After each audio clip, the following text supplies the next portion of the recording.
Wolfman is an iconic monster tale. There's a lot of lore with the character of Wolfman. The world in which Leigh sort of grounded this story in itself stands apart.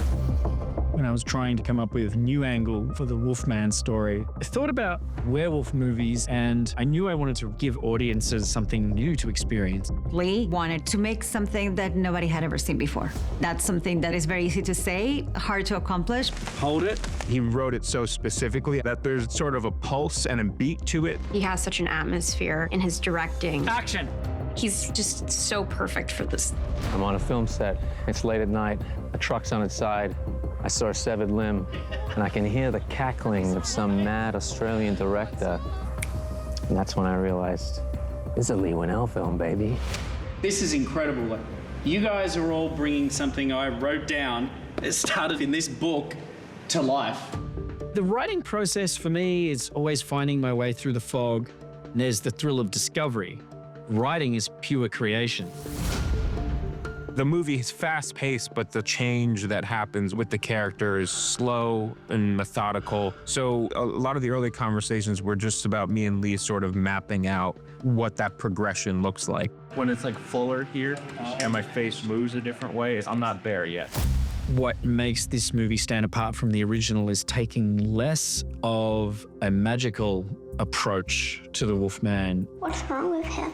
Traditionally, the Wolfman story has been about this curse and a full moon bringing it out in you, and I wanted it to be more of a disease. Daddy's not feeling well, but we're gonna take him to the doctor as soon as we can, okay? It's just amazing to see the cast breathe life into these words. Are you sick, Dada? The first time I read the script, the characters had multi-layers and dimensions, and I really loved that. It's about connection, but also grief. I researched a lot about the 7 stages of grief, and that was a big North Star for me. Julia just has an allergy to inauthenticity. She really lives things because she just feels so deeply that I think the audience goes with her. They feel what she feels. I'm so worried about you. Having a grounded actor like Christopher Abbott just makes it feel really real. Thank you. Keep trying the CB radio for me. It made my job a little easier. Is that man dead? Manny came out the treehouse. Matilda, as a human being, brought out something in Chris. I could see him becoming very paternal towards Matilda on the set. You know, sometimes when you're a daddy, you're so scared of your kids getting scars that you become the thing that scars. Matilda was fantastic. I mean, for someone her age, she seemed very seasoned. She was a fantastic scene partner. You're the best dad in the whole world. Ginger and Blake have a lot of fun together, and it gets really sad when Blake changes into the monster.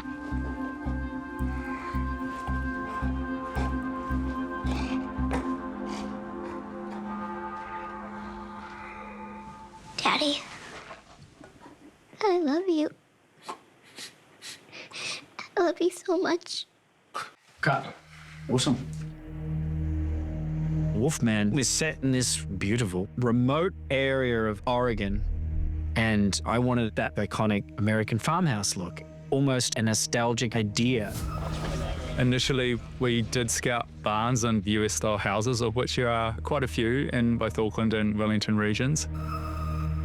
When that doesn't work, it is finding a spot that will work for the set build. This house and barn all built to code because they need to be strong enough and stable enough for the wind in this region. The next step is to be able to get all the crew in, so we put temporary roads in and pads to allow for potential weather, of which Wellington is also notorious for. 35 Charlie, take 1, hey Mark. Marker. Okay, and action.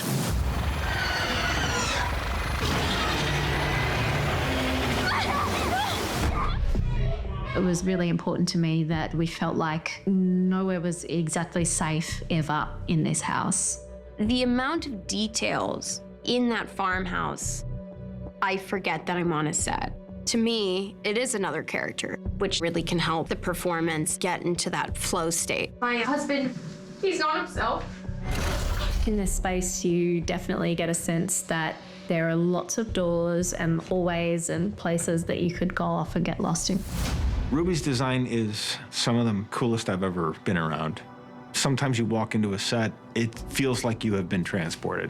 When you ground the visuals in reality, the elevated horror elements of the story become all that more frightening. There's an uneasiness to it, which informs the story in such a visceral way.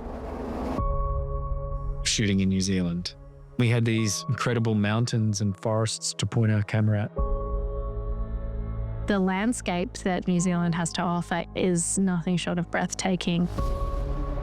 So in terms of giving you scale, which I think this film needs, and the landscape is such an important part of it, New Zealand was just a joy to shoot in.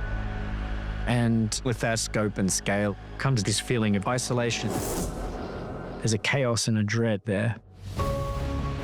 It is really the perfect location for this film. It feels as though you could come and disappear here. Even though it's a very small cast and it's very confined spaces, the themes of it and the scope of it feel massive. And these are some of the most talented people in our industry working on this. So it just feels like there's a specificity in everything we do. We're in this beautiful forest that's all lit up for night. It's very hard to light forests at night and have it look realistic if you're saying that only the moon is lighting the forest. People from all over the world flock there to see these forests and these mountains. And there we were, freezing our asses off at 3 o'clock in the morning, looking up at a moving truck sitting on its side. For this film, the mood is very important. Leigh with Stefan Duccio, our DP, they have managed to create this incredible visual palette that is actually part of the storytelling. Okay, go back to one. I've made 2 films with Leigh before, and I've always valued our collaboration. He has a great way of writing cinematography into his scripts. Stefan and I kind of built our own language. Yeah, that composition didn't work as well. She was in the far corner and he was in the far corner. We really like to attach the camera to the actors. We love unmotivated pans away from characters. All this stuff that we do, I love it when we get together, the way we kind of cook it all up. That's really This is good. This is awesome. I believe that a group of artists come together to bring a film to life. You're all here because you're the best at what you do. I can only do my best by telling you how thankful I am each and every day. It's just smart storytelling. The less you see, the more our minds create about the horrific thing that's lurking out there in the woods. I try to find the emotional way in, like what gives me goosebumps or what's scary. Action! Then eventually you start compacting them together into this movie.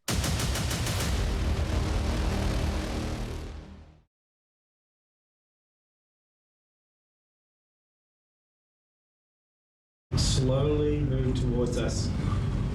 The tactileness of the prosthetics in this movie just makes it seem more real and visceral and scary.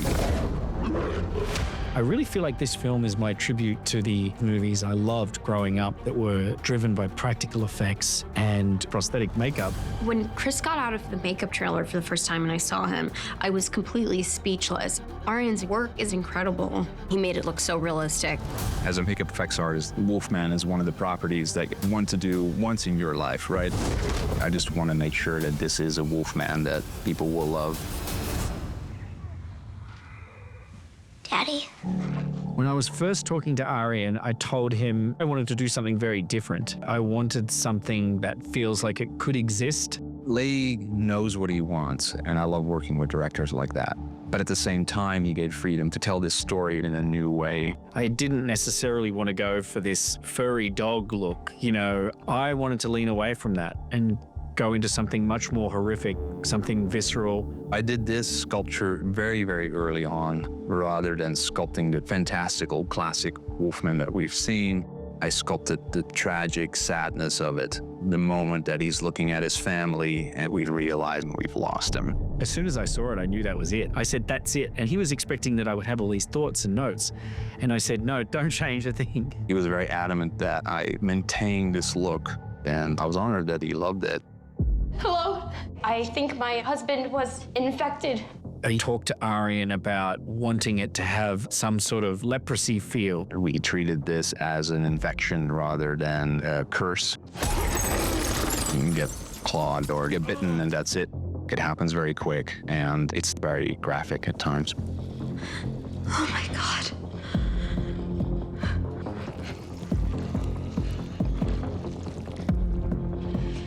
The scene when I stitched Blake's arm up, that prosthetic was amazing. It looked so real. I was like, oh my God. I was really inspired by these movies that take their monsters very seriously. One reference he brought up was Cronenberg's The Fly. I understood what he was saying. Rather than Blake fully transforming into a classic werewolf, this was two anatomies trying to mix that don't quite go together. And it's a painful one at that. What's wrong with him? Daddy's not feeling well. I really like seeing the slower progression of sort of becoming a monster. The human Blake is sort of fighting to come out as long as he can, and there's something tragic about that. And Arian is such an artist. He would just always add little tiny details to kind of show how it's progressing, and I think it works really well. This was a man infected by another anatomy trying to force its way out. His hair would grow in different places but lose it in others, and his teeth very dog-like, very wolf-like, toes merging with another, so he's losing one. But then he does grow like a little dew claw right here. The wolf nails push its way out, and he loses his human nails.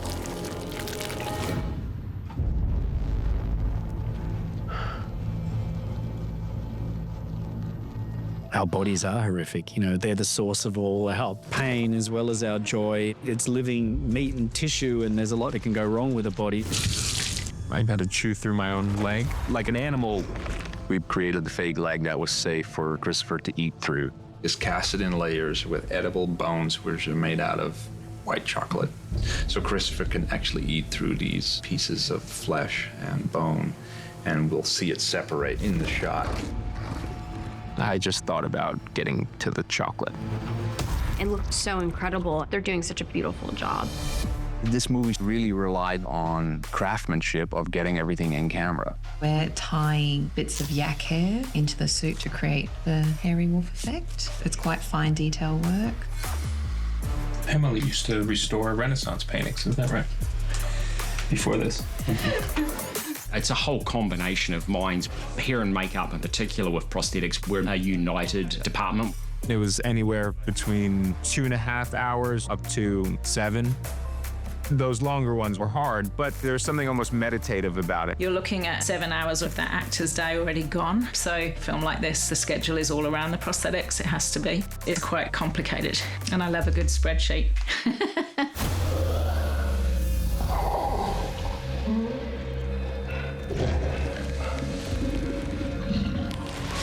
The Wolfman character has got a long and legendary history of amazing prosthetic makeup. The makeups that Jack Pierce did, Stan Winston and Rick Baker, were just so inspiring, and that makes you do your best. As far as homage to the original, I'm happy we're using real prosthetics. We ran close to 650 prosthetics, arms, hands, cheeks, foreheads, chin pieces, chest pieces. It's a lot because we can only use a prosthetic once for one day of shooting.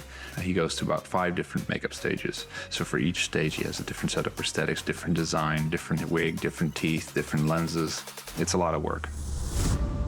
The prosthetics just sort of made everything feel real. It made my job easier because I couldn't physically see myself, and I sort of knew mentally where the character was at depending on how I looked. Now slowly turn and find us. I think the makeup affected Chris's performance incredibly. There's a degree of removal that you have if you're just wearing tracking markers and trying to imagine what you're going to look like later. But for Chris, I think it was essential that he feel the weight of this stuff. I loved the physicality of the prosthetics. For me, it was trying to figure out how much human comes out and then how much animal comes out. Chris is a method monster, if you will. I think when he looked in the mirror and saw who he was, this other thing came out of him. It was so weird because it looked like Chris from his eyes, but then his face was completely different. I've never seen anything like this, so there wasn't much acting because it was really scary. Hearing from the crew, the first time they saw it, they were coming up to me saying, I don't get scared easily, but this is one of the scariest things I've seen. Please, Dad, you're scaring me! It's creepy and absolutely crazy. The request came in late to get the few moments of Blake transforming just beyond human that you couldn't do as an actor in makeup. We worked around the clock to make this head and hand that we did. Blake's hand with the knuckles moving underneath the skin. And then we have the nails growing out. Yeah, that's going to be great. It's pretty awesome. And this is the head. Oh, the fun toys. Action, Arian. That head movement. And 3, 2, 1, forehead. We have RC control on the jaw and on the forehead, and then my hand and my arm is operating the head while I'm moving the eyes. We're giving the eyes a little life. Action, cheekbone. And then the cheekbone is basically a wire. Your right arm comes up and grabs the jaw. His jaw dislocates. And I'll say break in here. That's great eye movement. That head movement. Break. Oh, that's great. You can really feel that bone break. Thanks to Arian's team for building such incredible prosthetics. In the end, Arian delivered something truly artistic and horrifying. It made an arduous process all worth it. Just cool being part of building a character. I think I was able to capture what Leigh was looking for, and hopefully in 30 to 40 years from now, just like The Fly, we're still talking about it.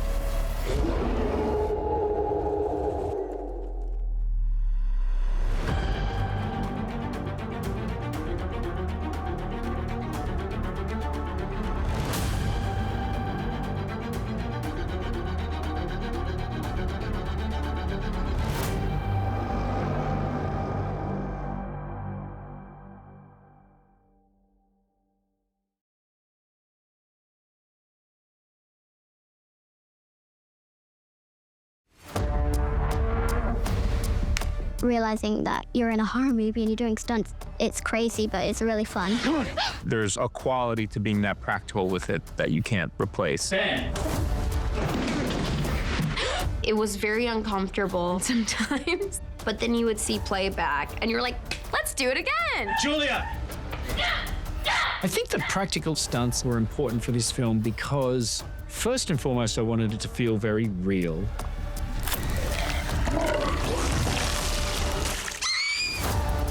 We had to find that fine line where it looks scary but still practical for the stunts. It's like your chest is pushed back. Okay. So you get a little bit of that forward. Yeah.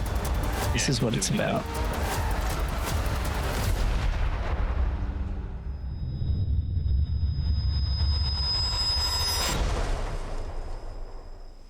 Cut. Yeah. Excellent. You have these huge action set pieces that when it's all put together, it's very exciting and thrilling and scary. But when you're shooting it, it's very technical. The truck crash sequence was huge.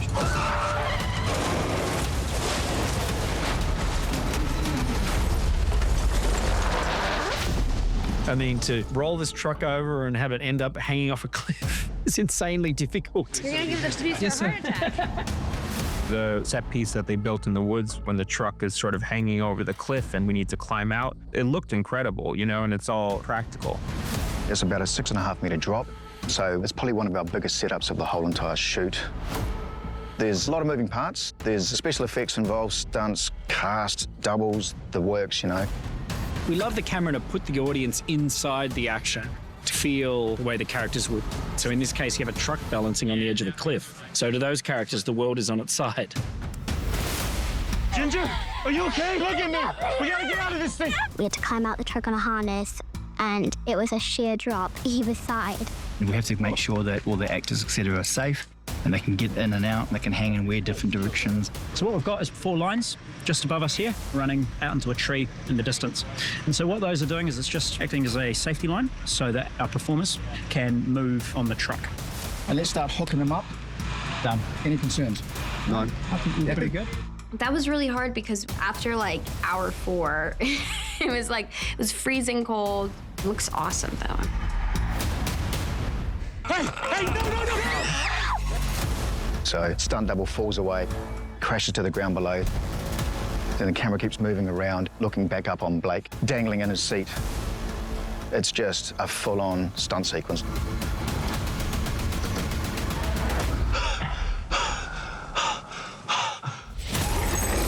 All of the different departments and get the vision out of Leigh's head and onto the screen. You're both going to be looking sort of down, waiting for Blake, waiting for him to come up too.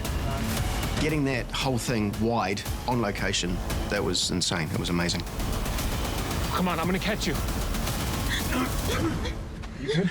Are you okay?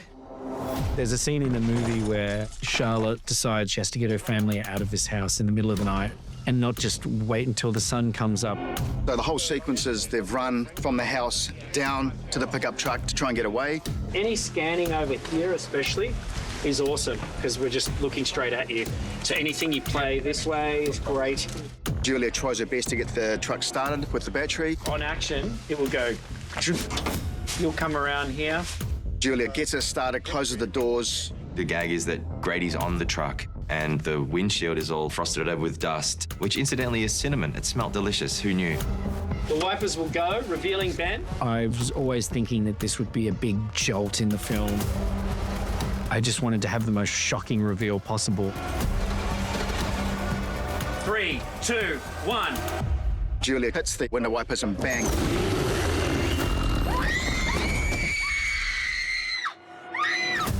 It's a very good example of collaboration between the departments about the windscreen and the need for him to punch through it and the safety implications of that. Special's done a great job with breakaway windows, and there'll be rubber glass getting blasted into Julia's face safely. I remember thinking, this is going to scare the pants off so many people. The final effect is pretty typical of the effects we're doing on this movie, where I would say 80 or 90% of what's going on is in camera and being done courtesy of the special effects department. And from there we get to the greenhouse sequence.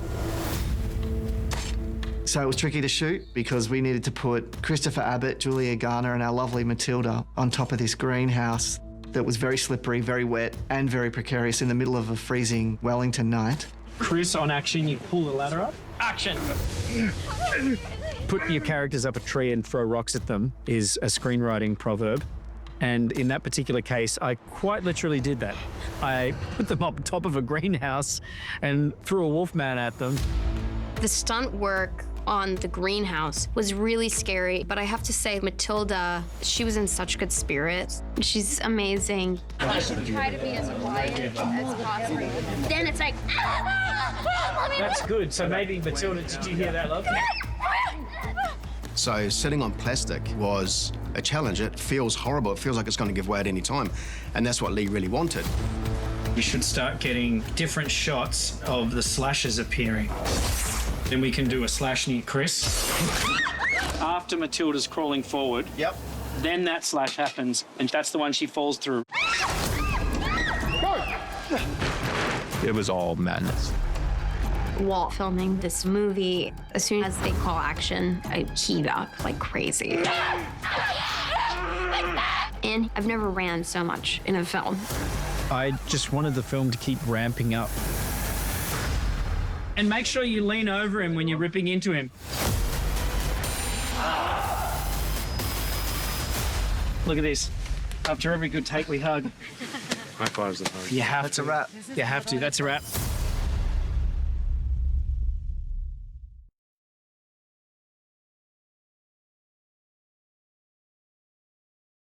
The script that Leigh wrote for this movie is so much about sound and vision. When you're shooting a movie, you want to know that you're trying for something unique. So I started thinking about seeing the Wolfman changing from the Wolfman's perspective.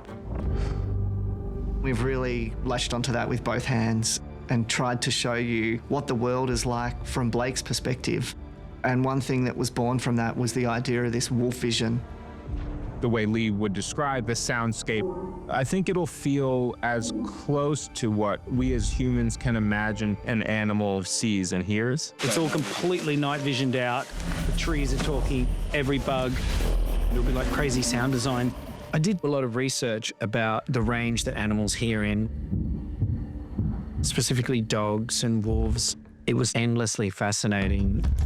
His senses become incredibly heightened. He can hear everything.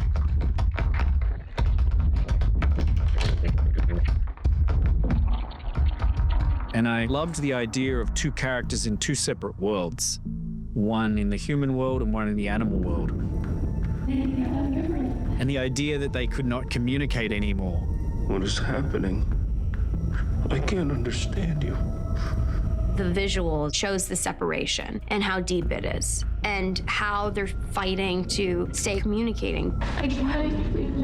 Julia or I would be talking normally, and then the words would sort of become gargled and shifted and sound weird, and you wouldn't be able to understand it anymore. I see kind of the reality and the dimness and the darkness, but then through his perspective, it's kind of this blue light on Matilda and I.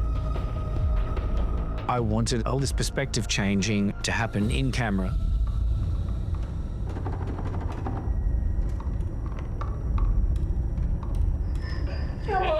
So we would actually manually change the lights and change the color tone of everything. The way Leigh wanted to shoot it was these 360-degree rotating Steadicam shots, which is technically quite hard to pull off, just from a shooting point of view. The camera could float around the room and switch into a different perspective. I need two cues. I need talk cue here. Look, I love filming those scenes. You get yourself in this mindset, and then you can get into a flow state, and it doesn't allow interruptions to come in. Everybody has to be just going with it. Hello? Hello?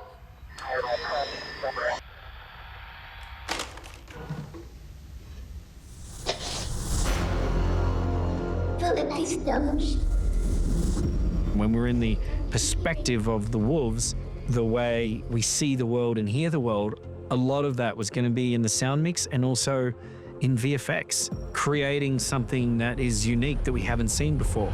A lot of the things that we did with the wolf vision, we would have been unable to do practically on the set. And when you start getting into the VFX, you can have that sort of symmetry. If it's done right, it can be this beautiful marriage. I thought that special effect when everything gets really focused was so crazy cool, and I really loved it. Just this really cool concept, and it got me thinking. And I got what's called an ambisonic microphone, which is a 360-degree sphere of sound. And then I put that onto a turntable, and we put this rotating mic, and the idea is they stand still and do their dialogue while this mic is rotating. When you play that back in a cinema, the audio from that scene is rotating around your head. It just adds to the craziness. Sound design, it's a very essential part of the filmmaking process. When we were shooting the film, I knew that the on-set sound people had to be prioritized and not shoved into the background like some nuisance. I wanted them experimenting with stuff and having creative conversations. We've buried a speaker deep in the bush over there. Just puts the actors in a space. They can react to it.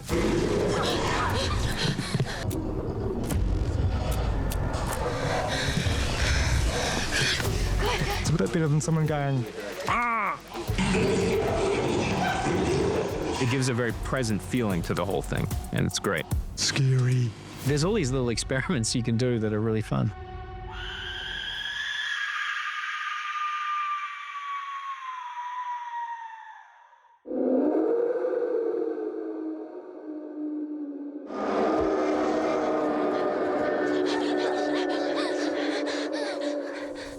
We really wanted to push and explore great sound design and great sound recording. And it became more vibrant over time.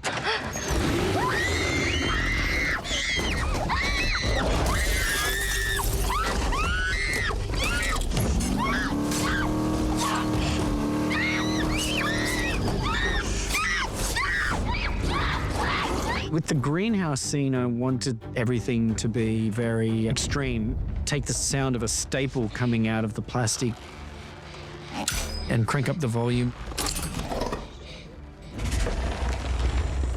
I didn't want to drown it with music. There are some times when you need to let the sound design be at the forefront. Sound design in this genre is important because it's all suspense. So you're really on the edge of your seat.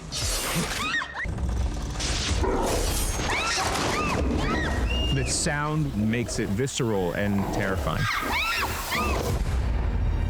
What I love about filmmaking is it includes so many other art forms. Music and sound and photography, it's all very important. That collaboration is really important when making something new and fresh. In a perfect world, when you make a movie, you put all these creative people in a room, you want one person to inspire another person. The cinematographer gets inspired by the sets, and then the sound people get inspired by the cinematographer, and then it just keeps happening. Each department contributes a vital piece of this jigsaw puzzle, and you cannot see the whole jigsaw puzzle until every piece is in. Suddenly you're like, oh, there it is.